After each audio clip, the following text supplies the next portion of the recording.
Great, right. Well, thank you very much for inviting me today. And so I'm Judith Carruthers. I'm Development Officer for Heritage Lottery Fund in the South East. And what I'm hopefully, I'll be as quick as I can do, because you've done a lot of listening this afternoon. And really my main message is, if you've got an idea that you think HLF will fund, please contact me. My job is to support projects up to the point of submission. My business cards are at the back table, so do not hesitate and email me if you think you've got an idea. Okay, so there I am. So the starting point is to think about where the money comes from. It's National Lottery Players' money. I do really emphasise, please do buy lottery tickets. We need more lottery ticket sports. It'll keep more funding coming to the heritage, to help places like the New Forest, to help things like this landscape partnership, which actually embodies everything that we're looking for in an HLF project. And everything I've heard this afternoon, particularly Lawrence's talk just now, about the value of volunteers and projects. That is what HLF projects are all about. So put it into context, in the South East, this is how big the region is. So we work in regions and we make our decisions in regions. So the New Forest, it falls into this region. I spend a lot of my time in priority development areas. These are identified as areas that can have enhanced support by development officers. We're a team of 3, and these areas that you see up here, there's 2 in Kent, and the ones nearest to you here are in South East Hampshire, Gosport, Portsmouth, Havant, and coastal West Sussex. What this means is that my colleague, Joe Minden, he comes down very regularly to these areas, and he can give more full-on support before people come to assess. It doesn't mean you get more priority assessment, but it means someone such as myself can look at your budgets, can look at your project development. Because what we're looking for are projects that start with grants of £3,000. So we're very interested in community organisations coming to us for funding.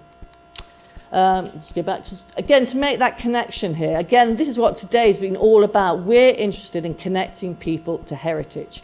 We're not interested in just restoring heritage for heritage's sake. It's all about how can we make sure that everyone in this country benefits from heritage. And the key thing I always get asked is, what is heritage? And it's how you define it is the answer. We do not define heritage. We just have this loose definition on our website, which says everything tangible and intangible that we've inherited from the past and value enough to want to share and sustain for the future. So that's natural heritage, it's community memories, it's built assets. You define it, whatever you think is significant from the past that needs to be saved for future generations. So what do you need to look at? The first thing to say is you should go straight to our website. All this information is on our website. But the way we do it is through these grant programs. Now, something like landscape partnerships comes up over 100,000 into what we call our 2-round applications, and that's where it's much more ambitious. But under 100,000, we try to make it as simple as possible. So our grants start from £3,000, and the smallest grants, we have 2 grant programs between 3 and 10,000. We have Sharing Heritage, and we have the First World War, Then and Now. And we try and keep those applications as simple as possible. So Sharing Heritage is an ongoing one. With all these, you're going to have a heritage focus to start with. You're going to do a series of activities trying to research, interpret that heritage, and then you're going to share it with other people. The First World War programme is one that's going to continue until December next year, 2018. And we're particularly looking for applications for this one. At the moment, that's probably our least competitive programme. That and Sharing Heritage. You do a well-developed project, you've got a very good chance of getting funding for those. Our next one up is Our Heritage, which is 10,000 to 100,000, and that's where it starts to get more competitive. You've got to remember that you're going to be in competition across the region with museums, archives, landscape partnerships. So you've really got to up your game then. And then we have our Young People's Programme.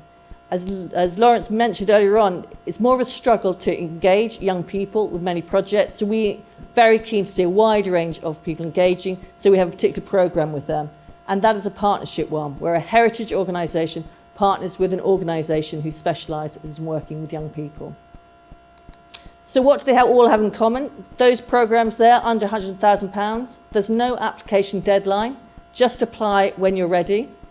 It'll then take us up to about 10 weeks to assess. You should then, in terms of thinking about your time scale, you should always allow about 4 months after your submission date for a start of a project. Because even after our assessment process, assuming successful, there's always complications over permissions to start. The length of your projects, if you're going for the under £10,000, they're 1 year in length. If you're doing our heritage, which is one up to 100,000, it should be up to 3 years in length. Okay, what's the key points with any of our programs? Projects with project funder. What does that mean? It's got to have a defined beginning, a defined end. Must have a clear heritage focus. This may sound obvious, but some people don't seem to find that. So that's the starting point. You should be able to articulate with any of your project what the heritage is, what is significant about that heritage, how is it at risk, how will it be lost if you don't do that project. So if you're just doing it about a local village, about the history of that village, what is it that's particularly unique about that village? That's what we want to know about. And like all funders, we need to see a well-developed, well-resourced project. So we need to see that you've thought through all the specifics. If you said you're going to do an exhibition, we need to know where is that exhibition going to take place. We need to see what partners you're going to be working with. We need a rough idea of how many volunteers you're going to be recruiting. How are you going to be recruiting those volunteers? So getting all those specifics in place before you put your application in. And then the key thing with our project, we need to see active learning. So we need to see that you've recruited volunteers, that they've been involved in doing some research, in learning about heritage and interpretation. They've developed skills. It can't be just about you restoring a church roof and leaving it at that. We want to know how people are given a chance to benefit during your project and not just benefit after your project has ended. Okay, so just to emphasise that, 3 key elements that pretty much comes on all our projects. Starts with a heritage focus. With that, you then have a body of people who do activities bringing alive this heritage focus. They're researching it, they're developing a heritage interpretation, and then they're sharing it with a wider public. So, what's our criteria? The way it's done is we have a team of grants officers. So I mentioned that I'm a development officer. There's 3 development officers in this region, but then grants officers, we have about 10 grants officers. When you submit your project, it's given to one of those grants officers, and they have to write a case paper about it. And the first thing they'll look at is the heritage focus, and they'll give it a score out of high, medium or low. It doesn't have to be of national significance. We just need to see that it's articulated clearly, and we can see that there's, for example, why is it the risk? Have you put a condition survey so we can see the heritage risk? Have you shown that the public themselves see it as a heritage benefit? It goes on to this very clear and very important point. What is the need you are responding to? We don't want to see projects that have just come out of someone's head. We need to see the context that your project has come from. So we may see on the heritage side of things, the actual physical side, there's a condition survey. But how do we know that there's a public interest, a public need for your project? What is the consultation that you have done in your local community to show that they are also engaged in this project? You need to have done some kind of straightforward consultation in order to show us that there is a need for this project. Okay, and so again, and that fits in, why does it have to go ahead now? Imagine you're in competition with all those other projects across the region. The ones that will stand in most stead are the ones that really show us they have to happen now. That if we don't support that church right now, that roof is going to fall down. So you have to show why it's got to happen now rather than in a year's time. And this is a favourite phrase of ours, value for money. What that really means is we need to see a balance of payments, a balance of costs. If all the costs are going to go on one item, it's going to struggle to look like that is value for money. And it's all about the way we measure it is through our outcomes. And I'm not going to talk about too much about the outcomes here, but it's what you need to look at when you go to our website to find out what our outcomes are. Because you need to show that all your activities, your costs are going towards achieving our outcomes. So it's back to project well planned. And then the sustainability. We don't want to invest money in a project that then there's no legacy after the project. So you need to show us what the legacy is after the project.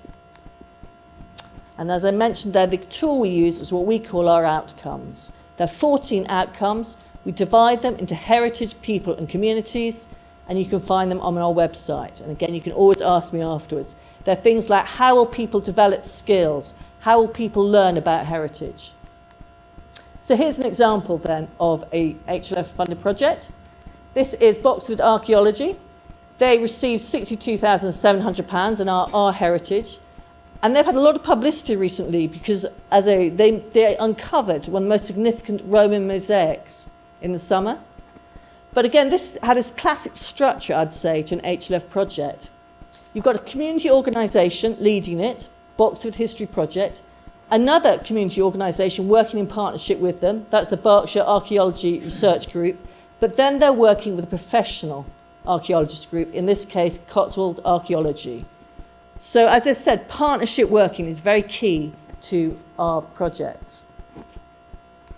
And then what was the actual activities? Their actual heritage focus was 3 Roman sites. Test excavations had already taken place, so they could show enough evidence as to there was a need for this project. And they had already recruited volunteers and got the local community engaged in this, so they could demonstrate the need from the public benefit side of things. Then through the project, they recruited a body of 15 volunteers who learnt skills such as excavation, geophysical survey, service finds analysis and identification. So rather than a professional archaeologist doing all the work, we could see that all these people were going to get trained in a range of heritage skills. The excavation itself took place over 2 weeks in the 3 years of the project. There were then community activities so the wider public could find out about it, open days, lectures, community feedback sessions. And an important thing was that all the research, all the artefacts they find had a home afterwards through the Boxford Heritage Centre. And that again is an important thing in terms of any archaeology that takes place. Another example of a project, again a classic model of ours. In this case you've got the lead applicant was the Havant Civic Society. Their heritage focus was a walled garden that had been closed to the public. It was in a car park. And the need there was in poor state of repair and it wasn't open to the public. They got 19,900 from us, and the classic activities they did it in partnership with the Havant Borough Council and Spring Arts and Heritage. In terms of the long-term management and maintenance of their heritage asset, which is something you've always got to consider, they created a Friends organisation. Training in the actual project itself was provided by experts, in this case Hampshire Garden Trust. Various project outputs included interpretation panels and websites, and they made sure there's a promotional campaign so the wider public could find out about their project. And so the long term was this walled garden was enabled to be opened up for the public. And they made sure that it was restored using the appropriate 18th century horticultural examples. Costs, there's a range of costs you can include. It's worth saying for all those projects under 100,000, you don't need any matched funding. But it's worth saying if you want to be competitive, any funding you can bring to a project will make you more competitive. This should be your next stage. Then if you're interested, go to our website. It can be slightly hard to navigate, but on the top left line there, you see the middle one says looking for funding. That is the one to click on, and then you click onto our grant programs to find out more about each of those grants I've mentioned. In each case, there's application guidance for each program, and that is the Bible that you need to read as you do your project, do your application.